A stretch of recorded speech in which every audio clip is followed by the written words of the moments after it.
దేవునికి స్తోత్రం కలుగునుగాక. క్రీస్తు యేసునందు సోదరి సోదరులారా, కూడి వచ్చిన మీ అందరికీ ప్రభు పేరట వందనాలు తెలియజేయచ్చు ఉన్నాను. దేవుని మహాకృపను బట్టి మరొక నూతన దినము చూడ్డానికి ప్రభు మనకు సహాయం చేశాడు. ఈ దినము చూడలేక, ఈ సమయం చూడలేక ఎందరో మనకంటే ముందు వెళ్ళిపోయారు.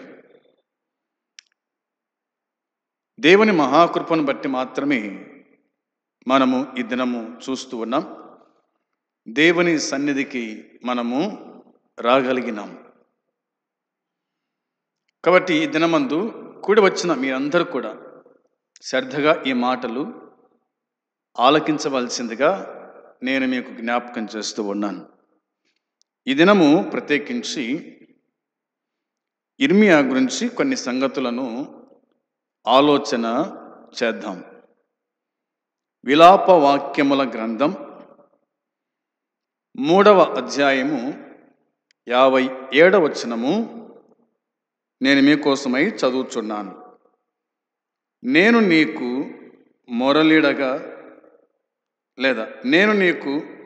మొరలిడిన దినమున నీవు నా యొద్దకు వచ్చితివి. భయపడుకుమి అని నీవు చెప్పితివి. దేవుని సహాయం నిమిత్తమై తల వంచితే ప్రార్థన చేస్తాను. ప్రేమ కలిగిన తండ్రి, పరిశుద్ధుడవైన దేవా, నీ పాదములకు వందనాలు, స్తోత్రములు, కృతజ్ఞతలు, స్తుతులు చెల్లించుకుంటున్నాం. కనికర సంపన్నుడా, కృప చూపిన దేవానికి స్తోత్రం. గతించిన దినమంతా కూడా కాపాడినావు. మరొక నూతన దినం మీరు మాకు అనుగ్రహించారు. ఈ దినము, ఈ సమయమందు నీ పాద సన్నిధి మాకు ఇచ్చినందుకై కృతజ్ఞతాస్తుతులు చెల్లించుచు ఉన్నాం. నీ మందిరానికి చేరవచ్చిన వారిని దీవించి ఆశీర్వదించండి. పాటలు పాడిన వారిని దీవించి ఆశీర్వదించండి. వాక్యం చదువుకున్నాం, దీవించు తండ్రి, ఆశీర్వదించండి. దీనదాసుని మరుగుపరిచి మీరు మాట్లాడండి. పాపికి రక్షణ, విశ్వాసికి ఆదరణ కలిగించే మాటలు, గుండె చెదిరిన వారికి బలమైన నీ మాటలు అందించమని సహాయం చేయమని యేసుక్రీస్తు నామములో అడిగి వేడుకుంటున్నాము తండ్రి, ఆమెన్. దేవుని వాక్యమైన బైబిల్లో నుండి విలాప వాక్యముల గ్రంథం 3వ అధ్యాయము 57వ వచనాన్ని మనము చదువుకొని ఉన్నాం. ఇక్కడ ఇర్మియా భక్తుడు పలుకుతున్న మాట ఏమిటంటే, నేను నీకు మొరలిడిన దినమున నీవు నా యొద్దకు వచ్చితివి. నేను నీకు ప్రార్థించగా, నేను నీకు మొరపెట్టగా నీవు నా యొద్దకు వచ్చితివి. దేవుని యొద్దకు రండి, అప్పుడు ఆయన మీ యొద్దకు వచ్చును. యాకోబు పత్రిక మనకు జ్ఞాపకం చేస్తూ ఉంది. ఎక్కడ 2-3 నా నామమున కూడి ఉందరో వారి మధ్య నేను ఉందును అన్నాడు ప్రభువైన యేసుక్రీస్తు. బాధల్లో, ఇబ్బందుల్లో, ఇరుకుల్లో, కష్టాల్లో, నష్టాల్లో, అనారోగ్యములో, ఆరోగ్యములో నీవు ప్రభు యొక్క పాద సన్నిధికి వచ్చి నువ్వు ప్రార్థన చేస్తే దేవుడు నీ యొద్దకు వస్తాడు. అదే మాట ఇక్కడ చెప్పాడు. నేను నీకు మొరలిడిన దినమున నీవు నా యొద్దకు వచ్చితివి. రావడం మాత్రం కాకుండా భయపడుకుమి అని నీవు చెప్పితివి. ఆయన వస్తాడు, అభయము మనకు ఇస్తాడు. నువ్వు భయపడొద్దు, దిగులు పడొద్దు, జడియకు, బెదరకు. నేను నీతో ఉన్నాను, నేను నీ పక్కన ఉన్నాను, నిన్ను ఆదుకుని వాడను, నిన్ను ఆదరించు వాడను నేనే అని ప్రభు మనకు ధైర్యాన్ని ఇచ్చేటువంటి వాడు అనేది దేవుని వాక్యం చెబుతూ ఉంది. ఇవి మనకు అర్థం కావాలంటే చూడండి, 52వ వచనము నేను మీకోసం చదువుతున్నాను.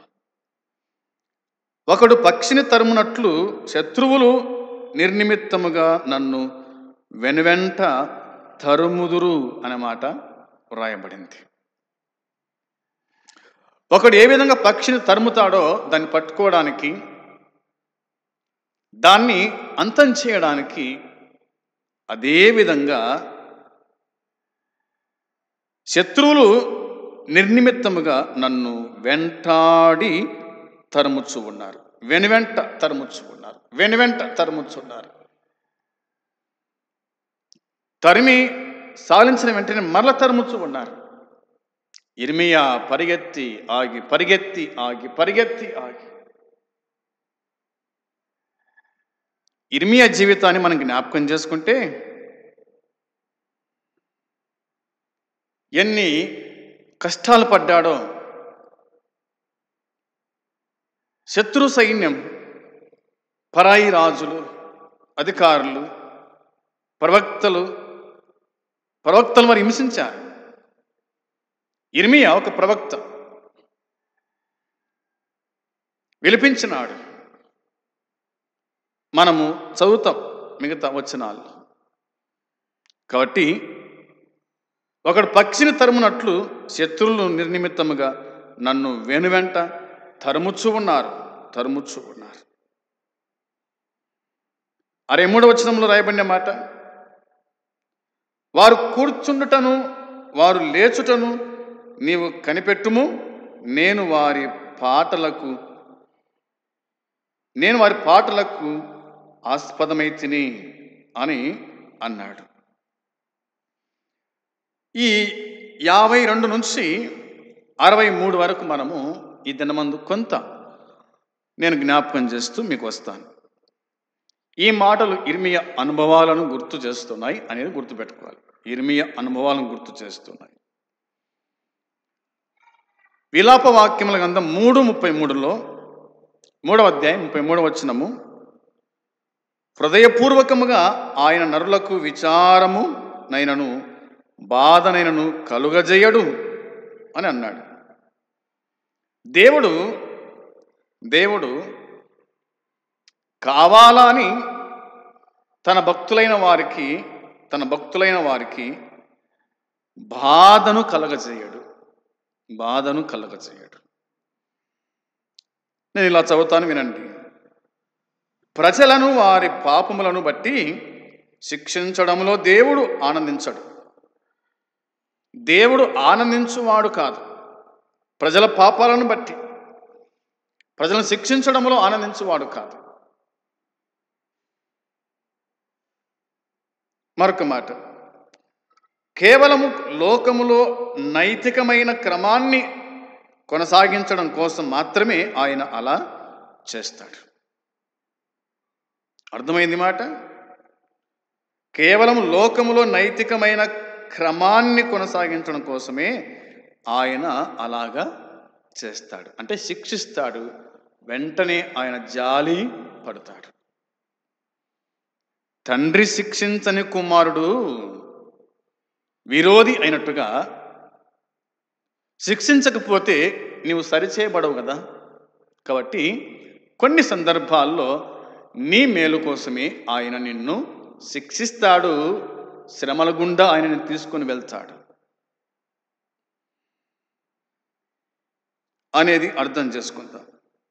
ఇంకా ఏముందంటే, దేవుని అంతిమ వాంఛ ఏమిటంటే ఆయన పంపిన శ్రమలను బట్టి ప్రజలు తిరిగి తన వైపు మరలాలనే ఆశ ఆయనకు ఉంది అనేది గుర్తుపెట్టుకుందాం. ఆయన పంపిన శ్రమలను బట్టి ప్రజలు తిరిగి తన వైపు మరలాలనే ఆశ, అంతే. తెలుసుకుంటదేమో,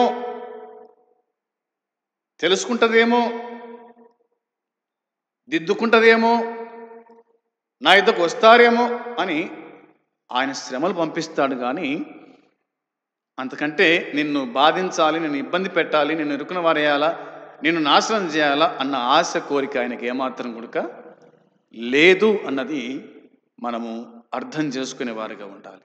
చాలామంది కదా దేవుడు ఎందుకు అబ్బా నాకు ఇలా చేసినాడు, నేను ఇంత సేవ చేస్తూ ఉన్నాను, ఇంత పరిచయం చేస్తూ ఉన్నాను, ఇంత డబ్బు ఖర్చు పెడుతున్నాను, నన్ను నేను ఖర్చు అవుతున్నాను, ఎందుకు దేవుడు నాకు ఇట్లా చేస్తున్నాడు అని మనం అనుకోవచ్చు. కానీ ఆయన కావాలని ఆయన అలా చేయలేదు, అలా చేయడు కూడా. దేవుడు ప్రేమామయుడు, కనికర సంపన్నుడు, నీ మీద కృప చూపే దేవుడు. అది గుర్తుంచుకోవాలి. ఇలాగ వాక్యం చెబుతుంది. విలాప వాక్యముల గ్రంథంలో ఎహెజ్కేలు గ్రంథం చూడండి ఒకసారి. 18:23 ఎహెజ్కేలు గ్రంథం 18వ అధ్యాయము 23వ వచనం నేను చదువుతున్నాను. దుష్టులు మరణము నొందుట చేత నాకేమాత్రమైన సంతోషము కలుగునా, వారు తమ ప్రవర్తన దిద్దుకొని బ్రతుకుటయే నాకు సంతోషము, ఇదే ప్రభువు యెహోవా వాక్కు. 32 చూడండి. 32వ వచనం చదువుతున్నాను. మరణము నొందువాడు మరణం నొందుటను బట్టి నేను సంతోషించువాడను కాను, కావున మీరు మనస్సు త్రిప్పుకొని అప్పుడు మీరు బ్రతుకుతురు, ఇదే ప్రభువు యెహోవా వాక్కు. ఎంత మంచి మాట చూడండి. ఏమన్నాడు ప్రభు అంటే, దుష్టులు మరణము నొందుట చేత నాకేమాత్రమైన సంతోషం కలుగుతుందా? ఒక పాపి మరణించడం వలన నేను సంతోషపడతానా? ఒక వ్యక్తి నరకానికి పోతుంటే నేను సంతోషపడతానా అంటూ, వారు తమ ప్రవర్తన దిద్దుకొని బ్రతుకుటయే నాకు సంతోషం. ప్రవర్తన దిద్దుకొని, పాపాలు దిద్దుకొని, తిరుగుబాటుతనం మానుకొని, పాపం ఒప్పుకొని బ్రతుకుటే నాకు సంతోషం. అది దేవుని సంతోషం. మరణం నొందువాడు మరణము నొందుట బట్టి నేను సంతోషించువాడను కాను, మీరు మనస్సు త్రిప్పుకొనుడి అప్పుడు మీరు బ్రతుకుతారు. మీరు మనసు తిప్పుకొని మీరు బ్రతుకుతారు, లేకపోతే మీరు చస్తారు అని ఇర్మియా తెలియజేశాడు, ప్రభు తెలియజేశాడు అన్న సంగతి మనము జ్ఞాపకము చేసుకోవాలి. ఇంకా ఓషయ గ్రంథములో ఇలా రాయబడింది చూడండి. ఓషయ గ్రంథము 11వ అధ్యాయము 8వ వచనం. 11వ అధ్యాయము 8వ వచనములో, ఎఫ్రాయిం నేనెట్లు నిన్ను విడిచిపెట్టుదును, ఇశ్రాయేలు నేను నిన్ను ఎట్లు విసర్జింతును అని అన్నాడు. అద్మానువలే నిన్ను నేను ఎట్లు చేతును, సెబాయిమునకు చేసినట్లు నీకు ఎట్లు చేతును? నా మనస్సు మారినది, సహింపలేకుండా నా అంతరంగము మండుచు ఉన్నది. నేనెట్లు నిన్ను విడిచిపెడతాను, నేనెట్లు నిన్ను మర్చిపోతాను? అవునా అని వాక్యం చెబుతూ ఉంది. ఆయన మర్చిపోయేవాడు కాదు, ఆయన విడిచిపెట్టేవాడు కాదు. ఆయన మండుతుంటే ఆయన గుండెల్లో, అవునా, నా మనస్సు మారినది, సహింపలేకుండా నా అంతరంగము మండుచు ఉంది. నా మనసు మార్చుకున్నా అని దేవుడు అంటున్నాడు. ఎఫ్రాయిం గురించి మాట్లాడుతున్నాడు దేవుడు. కాబట్టి ఆయన ఏమాత్రం కూడా నిన్ను విడిచిపెట్టేవాడు కాదు, అవునా. పాపుల పట్ల చూసి యెహోవా అనుభవించే వేదన, జాలిని, వారి పట్ల ఆయనకున్న తీవ్రమైన ప్రేమను కళ్ళ కట్టినట్లు చూపించే అత్యంత శక్తివంతమైన బైబిల్ వచనాల్లో ఇదొకటి అనే మాట మనకు అర్థమవుతుంది. ప్రియమైన సోదరి సోదరులారా, దేవుడు చెప్తున్న మాట మనం అర్థం చేసుకోవాలి. మన నిమిత్తమై ఆయన వేదన అనుభవిస్తున్నాడు, మన నిమిత్తమై ఆయన జాలి పడుతూ ఉన్నాడు, మన పట్ల తీవ్రమైన ప్రేమను కళ్ళకు కట్టినట్టుగా ఇక్కడ చూపిస్తూ ఉన్నాడు. ఎంత ప్రేమ, ఎంత దయ పాపులమైన మన మీద ఆయనకు. వర్ణింపలేము, వివరింపలేము మనపై ఆయనకున్న ప్రేమ. ఎఫ్రాయిం అంటే ఆయనకు ఎంత ప్రేమో చూడండి. కాబట్టి దేవుని వాక్యం చెబుతున్న మాట ఏమిటంటే, తన ప్రేమ కరుణలు తన పిల్లల పట్ల శ్రద్ధ వహించే తండ్రి ప్రేమ వంటిదని ఈ వచనం మనకు స్పష్టపరుస్తూ ఉంది. దారి తప్పిన తన ప్రజలను ఆయన విడిచిపెట్టాలనుకోవడం లేదు. వారిని చేజిక్కించుకోవాలా, మరి వారిని సజేతులారా శిక్షించవలసిన అవసరం ఆయనకు లేదు. కాబట్టి ఆయనని ఎంతో నొప్పిస్తుందన్న మాట కనిపిస్తుంది. ఆయన విడిచిపెట్టుకోవాలా, విడిచిపెడదాం పోని సస్యస్తావని అని అనుకునేవాడు కాదంట దేవుడు. ఆయన ఓర్పు, ఆయన సహనము కొన్ని సందర్భాలు మనం పరీక్షిస్తూ ఉంటాం, ఆయన బాధ పెడుతూ ఉంటాం, ఇబ్బంది పెడుతూ ఉంటాం. అలా చేయకూడదు. దేవుడు నీ పట్ల ఎంతో ప్రేమ ఉంది, నిన్ను మరణం వరకు వెంటాడతాడు, నీ పట్ల ప్రేమ చూపిస్తాడు అన్నది ఈ వచనం మనకు జ్ఞాపకం చేస్తూ ఉంది.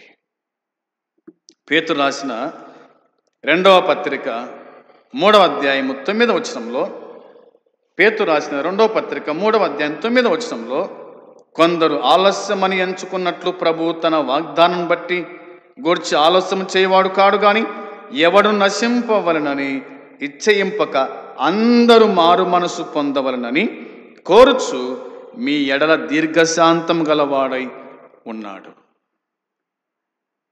ఆలోచన చేయండి, ఆలోచన చేద్దాం. కొందరు ఆలస్యమని ఎంచుకున్నట్లు ప్రభు తన వాగ్దానం గురించి ఆలస్యం చేయవాడు కాడు గాని ఎవడు నశింపవలనని ఇచ్చయింపక, ఎవడు నశించిపోకూడదని ఇచ్చయింపక అందరూ మారు మనసు పొందాలని కోరుచు మన ఎడల దీర్ఘశాంతం గలవాడై ఉన్నాడు. అందరూ మార్పు చెందాల, అందరూ మారు మనసు పొందాల అనేది ఆయన యొక్క ఆశ, కోరిక అన్నది దేవుని వాక్యం మనకు గుర్తు చేస్తూ ఉంది. ఇర్మియా గ్రంథం 37వ అధ్యాయం చూడండి. ఇర్మియా గ్రంథం 37వ అధ్యాయము 16వ వచనం. 37వ అధ్యాయము 16వ వచనంలో 17, 16 కలిసి ఉన్నాయి. ఇర్మియా శిరసాల గోతిలో వేయబడి అక్కడ అనేక దినములు ఉండెను. పిమ్మట రాజైన సిద్కియా అతన్ని రప్పించుటకు వర్తమానం పంపి అతన్ని తన ఇంటికి పిలిపించి, యెహోవా యొద్ద నుండి ఏ మాట అయినను వచ్చనా అని అడుగుగా, ఇర్మియా నీవు బబులోను రాజు చేతికి అప్పగింపబడేదవను మాట వచ్చేనెను అనే మాట వ్రాయబడి ఉంది. ఈ మాటలు ఇర్మియా అనుభవాలను గుర్తు చేస్తూ ఉన్నాయి. దేవుడు పలికిన మాట రాజుకు చెప్తూ ఉన్నాడు. ఆనాటి కాలపు రాజులు యుద్ధాలకు వెళ్ళేవారు. యుద్ధానికి పోయేటప్పుడు ప్రవక్తలను పిలిపించి, నేను యుద్ధానికి వెళ్తూ ఉన్నాను, దేవుడు నాకు ఆ సైన్యాన్ని అప్పగిస్తాడా, నేను చస్తానా అని ప్రవక్తలను అడిగేవారు. ఈ ప్రవక్త ఇర్మియా ప్రవక్త ఉన్నది ఉన్నట్టుగానే చెప్పేటువంటి వాడు. డబ్బు కోసమై, ధనం కోసమై, ఆస్తుల కోసమై, అంతస్తుల కోసమై అబద్ధమాడేవాడు కాదు. చాలా మంది అబద్ధికులు ఉన్నారు కదా, వెళ్ళు దేవునికి విజయం దయచేస్తాడు, నువ్వు ఆ రాజులను గెలుస్తావు, నీది విజయం అని చెప్పేవాళ్ళు చాలా మంది ఉన్నప్పటికీ 199 మంది ఉన్నప్పటికీ నిజమైన ప్రవక్త ఇర్మియా ప్రవక్త అనేది మనం గుర్తు చేసుకోవాలి. ఇలా అన్నాడనమాట, నీవు బబులోను రాజు చేతికి అప్పగించబడతావు, ఈ మాట వచ్చింది నాకు దేవుని వద్ద నుండి అని తెలియజేసినాడు. 38:6 చూడండి. ఇర్మియా గ్రంథం 38వ అధ్యాయము 6వ వచనం. వారు ఇర్మియాను పట్టుకొని రాజగృహములోనున్న రాజకుమారుడగు మల్కియా గోతిలోనికి దింపిరి. అందులోనికి ఇర్మియాను త్రాళ్ళతో దింపినప్పుడు ఆ గోతిలో నీళ్లు లేవు. బురద మాత్రమే ఉండెను. ఆ బురదలో ఇర్మియా దిగబడెను అనే మాట రాయబడింది. ఎప్పుడైతే ఇర్మియా ఉన్నది మాట చెప్తాడో రాజుల కోపం వచ్చేది. ఇర్మియా మా మీద ఎప్పుడు కూడా ఇలాంటి మాటలే పలుకుతాడు, అన్ని శాపవచనాలు చెప్తాడు, సరైనది చెప్పడు అని వారు కోప్పడి కదా నీళ్లు లేని బాయిలో బురద ఉన్న బాయి గుంతలో దింపి పైన మూతేసేవాళ్ళు. పోయి వచ్చేంత వరకు గుడక యుద్ధంలో గెలిచి రావడమా ఓడిపోయి రావడమా, ఇరిమి చెప్తే అయిపోయాక మళ్ళీ తిరిగి రారు వాళ్ళు. అంతగా హింసించారు, అంతగా ఇబ్బంది పెట్టారు. ఇవన్నీ కూడా ఇరిమి యొక్క అనుభవాలు అనేది నేను మీకు జ్ఞాపకానికి తీసుకొని వస్తూ ఉన్నాను. ఇది మొదటి భాగంగా మనము ఆలోచన చేద్దాం. దేవా, నీవు నా యొద్దకు వచ్చితివి, నేను నీకు మొరపెట్టగా నీవు నా యొద్దకు వచ్చితివి అని అన్నాడు. మరొక మాట మనము చెప్పుకోవాలి. అదేంటంటే 3వ అధ్యాయము 58వ వచనాన్ని మరొక అంశం మీద మనం ధ్యానం చేద్దాం. తల వంచితే ప్రార్థన చేస్తాను. ప్రేమగల తండ్రి, మీకు స్తోత్రం, కృతజ్ఞతలు, స్తుతులు చెల్లించుకుంటున్నాం. నీవు వినిపించిన ఈ శ్రేష్టమైన సందేశం దీవించి ఆశీర్వదించి మా హృదయాల్లో భద్రపరచుమని నీకు స్తోత్రం చెల్లించుకుంటూ యేసుక్రీస్తు నామములో అడిగి వేడుకుంటున్నాము తండ్రి, ఆమెన్. దేవుడు మిమ్మల్ని దీవించును గాక. ఆమెన్.